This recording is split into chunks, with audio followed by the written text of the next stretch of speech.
Hello guys, अब यहाँ पर मैं आपके सामने 10th क्लास का जो टॉपिक हमारा चल रहा था केमिकल रिएक्शन एंड इक्वेशन, तो वो हम कंप्लीट कर रहे हैं। उसका हम नेक्स्ट जो वीडियो आपके सामने ला रहे हैं, types of chemical reaction. That means types of chemical reaction. Types of chemical reaction. अब यहाँ पर हम बता दें कि केमिकल रिएक्शन एक्चुअली होती क्या है। केमिकल रिएक्शन का मतलब जब कोई रिएक्शन हमारी हो रही हो तो उसमें क्या होता है कि जो रिएक्टेंट होते हैं और रिएक्टेंट आपस में रिएक्ट करके प्रोडक्ट बनाते हैं। तो इसमें होता क्या है कि जो हमारे रिएक्टेंट होते हैं उनके बीच के जो मॉलिक्यूल्स होते हैं उनके बीच के बॉन्ड्स धीरे धीरे ब्रेक होना शुरू होते हैं और उसके बाद में वही रिएक्टेंट आपस में बॉन्ड फॉर्म करके प्रोडक्ट बनाते हैं। तो इस रिएक्शन को हम कहते हैं केमिकल रिएक्शन। जैसे मान लीजिए कि हमारा दो रिएक्टेंट हमने ले लिया, ए और बी। ये दो रिएक्टेंट हैं, आपस में रिएक्ट करके ए बी हमारा प्रोडक्ट बना रहे हैं। देयर इज रिएक्टेंट और ये प्रोडक्ट। अब ये ए अगर रिएक्टेंट के फॉर्म में होगा तो हम कैसे लेंगे, A2B2। तो यानी कि ए और ए ये रिएक्टेंट हमारा है, तो इनके मॉलिक्यूल्स के बीच में बॉन्ड एक बंधे होंगे और बी और बी के बीच में बॉन्ड होगा। अब धीरे धीरे क्या होगा, जब केमिकल रिएक्शन होना शुरू होती है तो यही रिएक्टेंट आपस में क्या होते हैं, धीरे धीरे रिएक्ट करते हैं।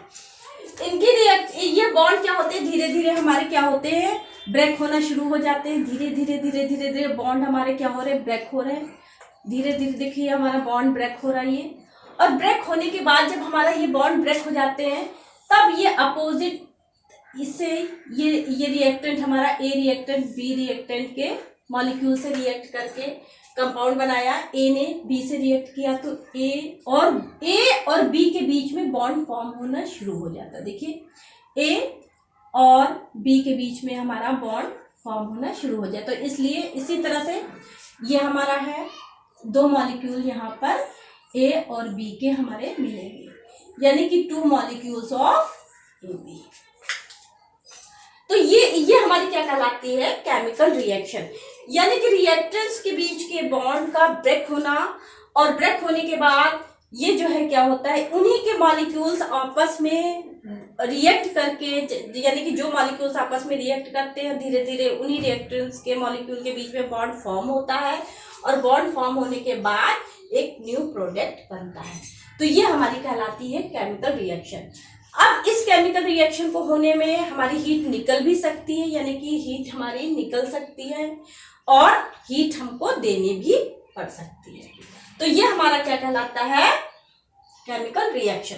जैसे मान लीजिए हाइड्रोजन जब क्लोरीन से रिएक्ट करता है तो क्या हो गया, हाइड्रोजन के बीच के बॉन्ड धीरे धीरे हमारे ब्रेक होना शुरू हो गए और क्लोरीन भी इस तरह से हमारे बीच में बॉन्ड बने होंगे, ब्रेक होना शुरू हुए और ये हाइड्रोजन हमारा क्लोरीन से मिलके ये क्या बना लिया, HCl। हमारा H और Cl के बीच में बॉन्ड हमारा फॉर्म हो गया और क्या बना, 2 मॉलिक्यूल्स ऑफ HCl बन गया। 2 मॉलिक्यूल्स हमारे क्या बन गया, HCl बनाए। हाइड्रोजन क्लोरीन आपस में रिएक्ट करके HCl बनाते हैं। तो 2 मॉलिक्यूल्स हमारे काहे के बन गए, HCl के। यहाँ पर हमारे 2 मॉलिक्यूल्स ऑफ HCl के बन गए। तो आपको अब यहाँ पर स्टूडेंट्स पता आपको हो गया होगा कि कैसे बॉन्ड ब्रेक होते हैं, कैसे वो बॉन्ड ब्रेक होने के बाद फिर वो जो है उनको आपस में वही रिएक्टेंट हमारे रिएक्ट करके क्या करते हैं, नए बॉन्ड का फॉर्मेशन करके प्रोडक्ट बनाते हैं।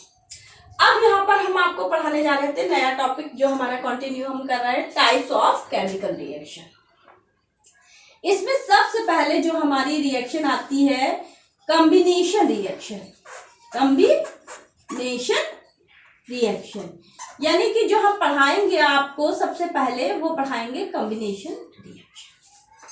तो तो कॉम्बिनेशन रिएक्शन में होता क्या है कि जब दो रिएक्टेंट, यानी मान लो दो रिएक्टेंट है या दो से ज्यादा रिएक्टेंट हैं, आपस में कंबाइन करके एक सिंगल प्रोडक्ट बनाते हैं, तो क्या होगा, वो रिएक्शन हमारी कॉम्बिनेशन रिएक्शन कहलाएगी। यानी कि उसमें रिएक्टेंट हमारे कंबाइन करेंगे और एक सिंगल प्रोडक्ट बनाएंगे। तो कॉम्बिनेशन रिएक्शन की हमारी डिफिनेशन क्या हुई कि सबसे पहले हम देखते हैं कि कॉम्बिनेशन रिएक्शन को एज एग्जांपल जो आपके एनसीईआरटी में दिया है वो हम आपको देखते हैं कि यहाँ पर मान लीजिए कॉम्बिनेशन रिएक्शन में हमने देखा कि मान लीजिए ये आपका बीकर एक है, एक बीकर हमने लिया, ठीक है, बीकर यानी जिसकी बीक हो, जिसकी ये चोंच हो, इसीलिए इसको बीकर कहते हैं क्योंकि इसमें बीक होती है। एक बीकर लिया हमने और इस बीकर में हमने क्या किया, पानी ले लिया, पानी यानी कि वाटर, ये वाटर है, और वाटर लेने के बाद जैसे हम इसमें क्विकलाइम डालते हैं, यानी कि कैल्शियम ऑक्साइड कहते हैं क्विकलाइम, यानी सूखा चूना, कैल्शियम ऑक्साइड कहते हैं क्विकलाइम को। जैसे हमने क्विकलाइम इसमें के अंदर डाला तो वाटर हमारा किससे रिएक्ट करता है, वाटर हमारा रिएक्ट करता है क्विकलाइम से, और यहाँ पर जो प्रोडक्ट हमारा बन जाता है वो हमारा बन जाता है कैल्शियम हाइड्रोक्साइड। इसको कहते हैं slagged lime. This is quicklime और दिस इज स्लैग्ड लाइम। तो हमारे यहाँ पर स्लैग्ड लाइम बन गया, यानी कि केमिकल रिएक्शन में इसमें क्या हुआ, और रिएक्शन ये इतनी वाइगरस होती है क्योंकि बहुत ज्यादा लॉट ऑफ हीट इसमें निकलती है, और ये रिएक्शन जो हमारी होती है एक्सोथर्मिक होती है क्योंकि इसमें हीट हमारी क्या होती है, निकलती है। तो यानी कि जैसे हमारे पड़ा यहाँ पर हमारी हीट निकलती है और ये क्या हो जाता है, वाटर पूरा हमारा बीकर वार्म हो जाता है, तो क्योंकि हीट निकलती है तो ये बीकर हमारा वार्म हो जाता है, तो यहाँ पर हमारी एनर्जी भी निकलती है, यानी डेल्टा एच। अब यहाँ पर क्या हुआ कि देखिए इस रिएक्शन को अगर हम देखें तो इस रिएक्शन में क्या हुआ कि कैल्शियम ऑक्साइड ने जब वाटर से रिएक्ट किया, यानी कि ये हमारे क्या था, क्विकलाइम,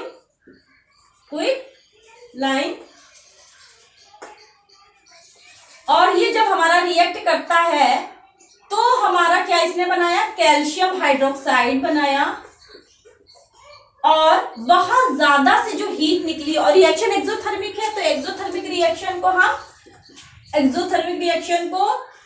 रिएक्शन हमारी एक्सोथर्मिक है, तो हम माइनस साइन से दिखाते हैं, यानी कि इसकी चेंज इन एंथैल्पी हमारे डेल्टा एच जो है, हम निगेटिव साइन हमारा होता है, माइनस से हमने दिखाते हैं। तो कैल्शियम हाइड्रोक्साइड, कैल्शियम पे दो चार्ज होते हैं, देखिए यहाँ पर दो हमने लगा दिया, कैल्शियम OH का होल ट्वाइस, तो कैल्शियम हाइड्रोक्साइड यहाँ पर बना। यानी कि दो रिएक्टेंट जब कॉम्बिनेशन रिएक्शन में जब 2 या 2 से ज्यादा, यानी हम क्विकलाइम वाटर दो रिएक्टेंट है और वो आपस में रिएक्ट करके एक सिंगल प्रोडक्ट बना रहे हैं, स्लैग्ड लाइम। तो स्लैग्ड लाइम, ये जो हमारा सिंगल प्रोडक्ट बना, ये क्या हो गया, ये जो हमारा प्रोडक्ट बना ये हो गई, ये रिएक्शन हमारी हो गई कॉम्बिनेशन रिएक्शन का ये एग्जांपल हो गया, और इसमें सिंगल प्रोडक्ट बन रहा है। तो कॉम्बिनेशन रिएक्शन की डिफिनीशन क्या हुई, अगर हम डिफिनीशन लिखें कॉम्बिनेशन रिएक्शन की डिफिनीशन अगर हम लिखें तो इसकी रिएक्शन की डिफिनीशन है, व्हेन 2 और मोर reactant, when 2 or more than 2 react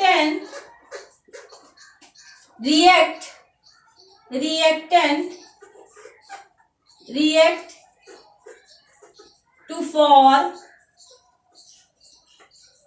a single product. यहां पर यह कहना जरूरी है कि एक सिंगल प्रोडक्ट मोस्टली बनता है, अ सिंगल प्रोडक्ट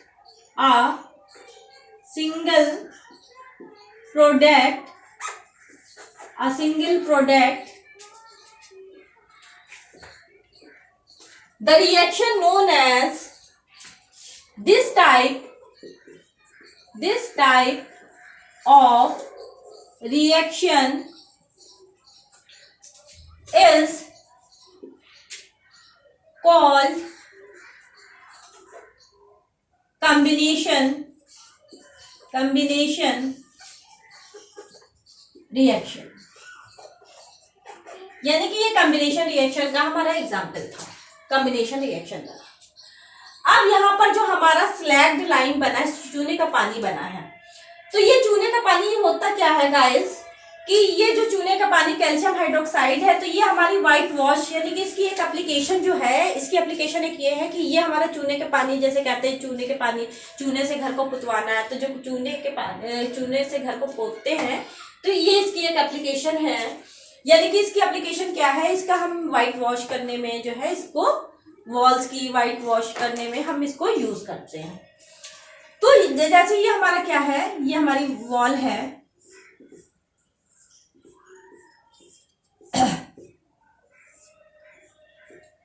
तो ये क्या होता है कि जब हम इस वॉल की, जैसे मान लीजिए हम कैल्शियम हाइड्रोक्साइड जो हमारे चूने का पानी बना है, तो हम इसी से क्या करेंगे, इस कैल्शियम हाइड्रोक्साइड से, ये जो हमारा कैल्शियम हाइड्रोक्साइड बना, इसी से हम इसको व्हाइट वॉश करेंगे। तो जब इससे हम पुताई करते हैं, हम चूने के पानी से हम पोतते हैं, तो हम ये देखते हैं कि हमारा होता क्या है कि जब हम चूने के पानी से हमने पोता, तो हमारा क्या होता है, हमको पता है जो हमारी एयर होती है, एयर, तो एयर में कार्बन डाइऑक्साइड होती है, बहुत सारी गैसेस होती है, air is a mixture of gas, तो उसमें जो कार्बन डाइऑक्साइड होती है, वो जब इस चूने के पानी से रिएक्ट करती है, तो हम 2-3 दिन के बाद देखते हैं कि हमने पोता, फिर उसके बाद में वो सफेद सफेद सा चमकदार हमारी हो जाती है, दीवार हो जाती है।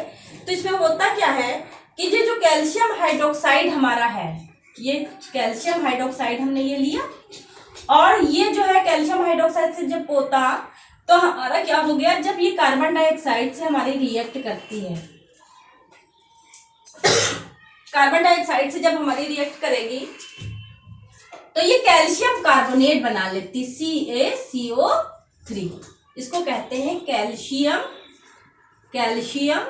कार्बोनेट। ये दीवार पे जो है, जब जैसे कैल्शियम कार्बोनेट बनता है, 2-3 दिन के बाद यहाँ से वाटर निकल जाता है, और ये दोनों कंबाइन करके कैल्शियम कार्बोनेट जब बनाते हैं, तो ये हमारा हार्ड क्या होता है, व्हाइट सा दीवार पे चिपक जाता है। तो जो हमारी पपड़ी, हम धीरे धीरे कभी कभी देखा होगा कि दीवार से पपड़ियाँ उखड़ती हैं व्हाइट से, तो वो कैल्शियम कार्बोनेट होता है।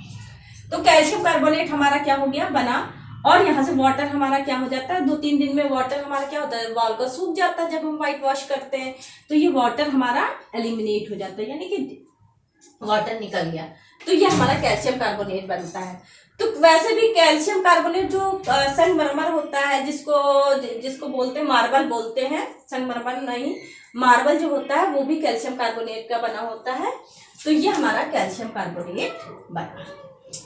अब ये कॉम्बिनेशन रिएक्शन के जो बहुत सारी कॉम्बिनेशन रिएक्शन में है, हमारी केमिस्ट्री में जितनी भी रिएक्शन है, आप देख सकते हैं कि किसमें रिएक्टेंट कंबाइन कर रहे हैं, तो वो हमारी कॉम्बिनेशन रिएक्शन होगी। तो इसी तरह से अगर देखे जाए, जो आपके एनसीईआरटी में दी है, तो कौन कौन सी कॉम्बिनेशन दी है, पहला तो तुम्हारा जो कॉम्बिनेशन रिएक्शन दी है तुम्हारी,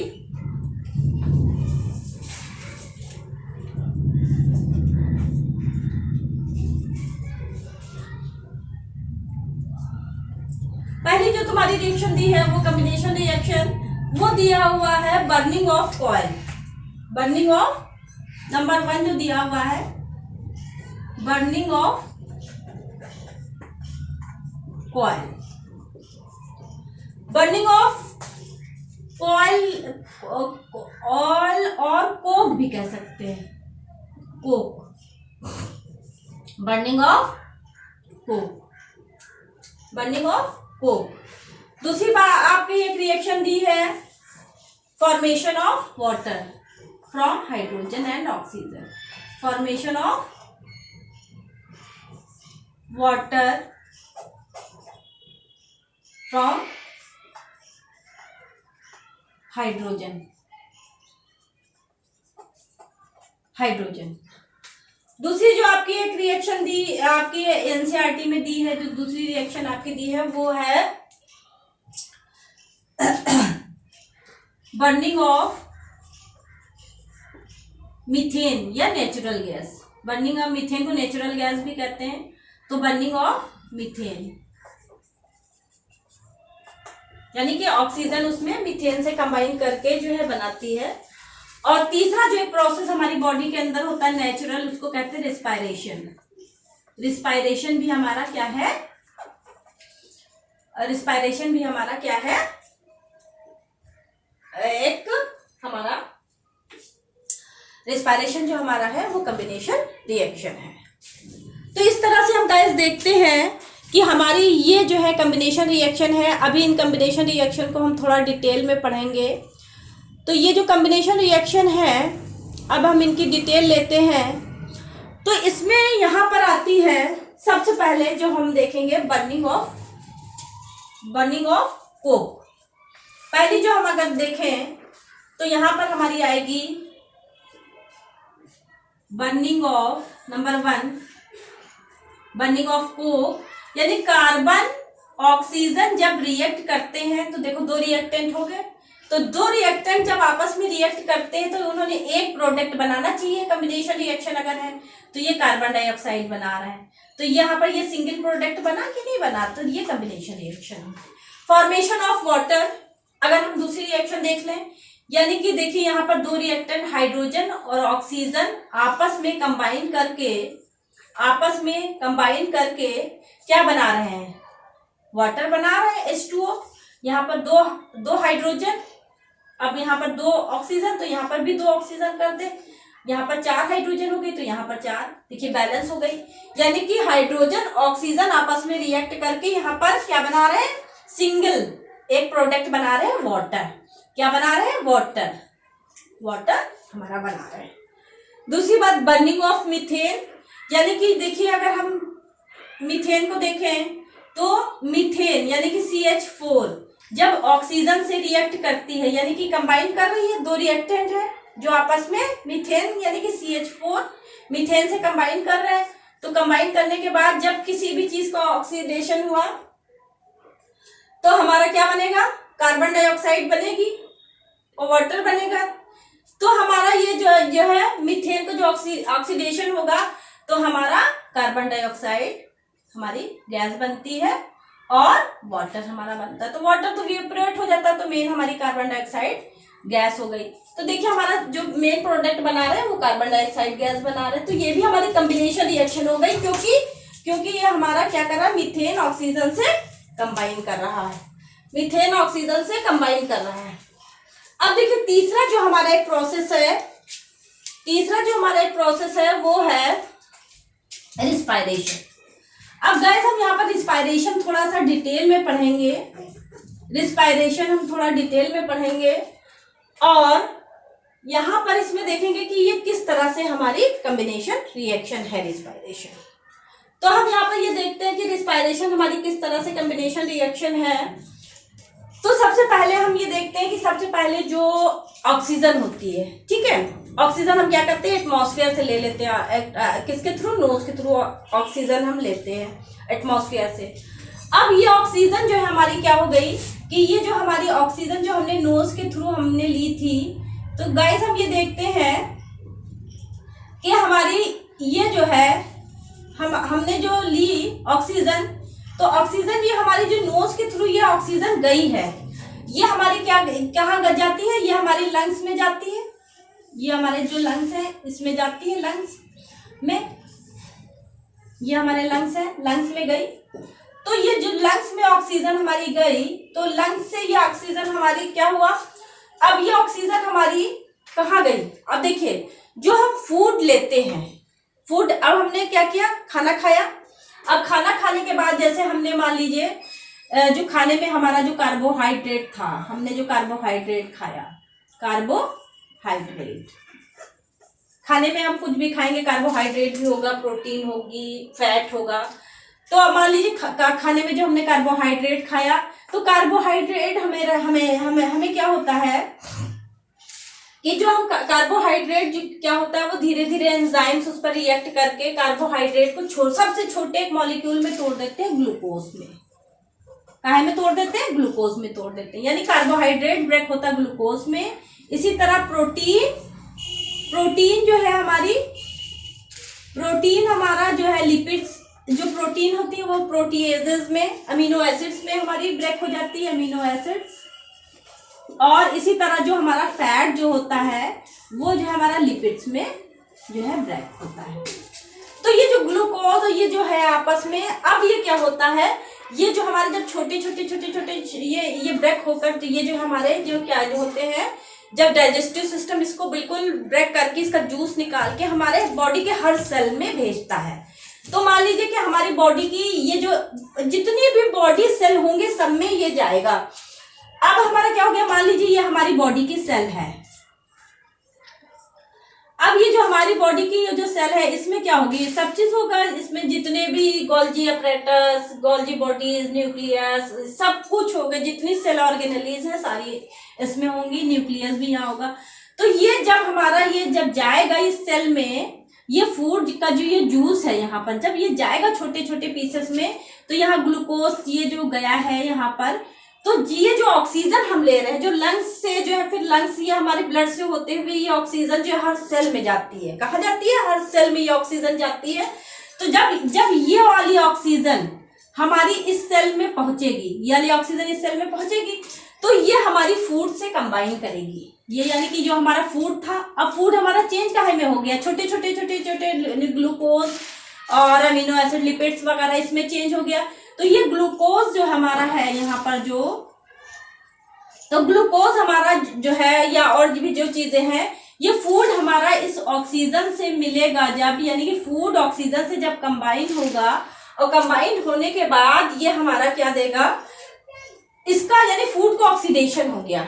और किसी भी चीज का ऑक्सीडेशन होता है तो हमारा कार्बन डाइऑक्साइड और वाटर बनता है, ये तो पता है। वाटर हमारी बॉडी में यूज हो गया, और ये जो कार्बन डाइऑक्साइड बनी और प्लस हमारी एनर्जी निकलती है, एनर्जी यानी कि जो हमारी रिएक्शन हुई तो उससे हमारी एनर्जी निकलेगी। तो ये जो है हमारी, ये तो वेस्ट प्रोडक्ट हमारी हो गए, वाटर फिर भी यूज हो जाएगा, तो कार्बन डाइऑक्साइड हमारा वेस्ट प्रोडक्ट हो गया, ये वापस हमारा लंग्स में गया और लंग्स से ये बाहर निकल गया, तो कार्बन डाइऑक्साइड निकल गया। अब ये जो एनर्जी मिली हमें, ये एनर्जी जो मिली, ये एनर्जी हमें क्या होती है कि ये एनर्जी हमारी बॉडी के लिए काम करती है, यानी कि ये हमारी बॉडी में काम आती है। तो ये जो एनर्जी है, तो हमारी बॉडी में जो एक एडीपी होता है, एडीपी होता है, और एडीपी और एटीपी, एटीपी, तो ये एनर्जी क्या करती है कि जब ये एनर्जी हमारी, ये एनर्जी यहाँ आई, और ये माइटोकॉन्ड्रिया के अंदर इतना प्रोसेस होता है, माइटोकॉन्ड्रिया, क्योंकि आपके एनसीईआरटी में दिया है तो मैं यहाँ पर डिटेल में आपको पढ़ा रही हूँ, क्योंकि आपके एनसीईआरटी में रिस्पायरेशन का थोड़ा डिटेल दिया है। अब ये एनर्जी यहाँ पर आई, तो ये एनर्जी क्या हो गई, अब यहाँ पर ये एनर्जी प्लस एक phosphate group, inorganic phosphate group, ये जो है जब एडीपी से मिलेंगे तो यहाँ पर ये क्या, ये एनर्जी क्या हो जाएगी, इसके अंदर बाइंड हो जाएगी। और जब एडीपी जो है, एडीपी इस एनर्जी को अपने अंदर बाइंड कर लेगा और चेंज हो जाएगा एटीपी में, यानी कि ये काहे में चेंज हो गया, एटीपी में चेंज हो गया। यानी कि ये एनर्जी एडीपी इसने ले लिया और इसने एटीपी में चेंज हो गया। अब हमारी बॉडी को जब एनर्जी की जरूरत पड़ेगी तो ये एटीपी जो है क्या हो जाएगा, फिर एडीपी में चेंज हो जाएगा, और हमारी एनर्जी को क्या कर देगा, हमारी एनर्जी को रिलीज कर देगा। और जब हमारी बॉडी को जो एनर्जी की जरूरत पड़ेगी, यही एनर्जी हमारी बॉडी उसको यूज करती है। यानी कि हमारी बॉडी में जो खाने के जिससे जो, यानी कि खाना जब ये जो फूड जब ऑक्सीजन से रिएक्ट किया, यानी कंबाइनेशन ही रिएक्शन तो हुई, तो कंबाइन करके हमारा जो है रिएक्शन जो हुई, उसके बाद जो कार्बन डाइऑक्साइड, वाटर और एनर्जी बनी, तो ये एनर्जी हमारी बाइंड हो गई एडीपी और एक फॉस्फेट ग्रुप से, और एटीपी में चेंज हो गई, और वो बंद करके रखी हुई है, माइटोकॉन्ड्रिया के अंदर स्टोर है। और जब हमारी बॉडी को इस एनर्जी की जरूरत होती है तो ये एटीपी जो है फिर इसमें से एक फॉस्फेट ग्रुप निकल जाता है, तो ये फिर एडीपी में चेंज हो जाता है, और एनर्जी वो हमारी बॉडी वो निकलती है एनर्जी। तो इस तरह से जो एनर्जी हमारी निकलती है वो हमारी बॉडी में यूज की जाती है। तो ये भी हमारी क्या है, ये जो रिस्पायरेशन था, ये भी हमारा गाइस क्या है, एक कॉम्बिनेशन रिएक्शन है। अब एक्सोथर्मिक रिएक्शन हमारी बात आती है, तो एक्सोथर्मिक रिएक्शंस हमारी बहुत सारी रिएक्शंस होती हैं जो एक्सोथर्मिक रिएक्शंस होती हैं। तो एक्सोथर्मिक रिएक्शंस में होता क्या है कि जो एक्सोथर्मिक रिएक्शंस होती हैं वो उसमें एनर्जी निकलती है, यानी कि उसमें डेल्टा एच उसको निगेटिव हम लेते हैं। और जो इंडोथर्मिक रिएक्शंस हमारी बहुत सारी होती हैं, जो रिएक्शंस होती हैं इंडोथर्मिक होती है, तो इंडोथर्मिक रिएक्शन में क्या होता है कि एनर्जी हमें देनी पड़ती है, यानी कि एनर्जी हमारी यूज होती है, तो वो रिएक्शन हमारी क्या कहलाती है, इंडोथर्मिक रिएक्शन होती है। तो अब हम अगली अपनी टाइप्स ऑफ रिएक्शन, ये तो कॉम्बिनेशन रिएक्शन था, तो नेक्स्ट टाइप ऑफ रिएक्शन जो है मैं अपने नेक्स्ट लेक्चर में आपको ये कंटिन्यू करूंगी। ओके।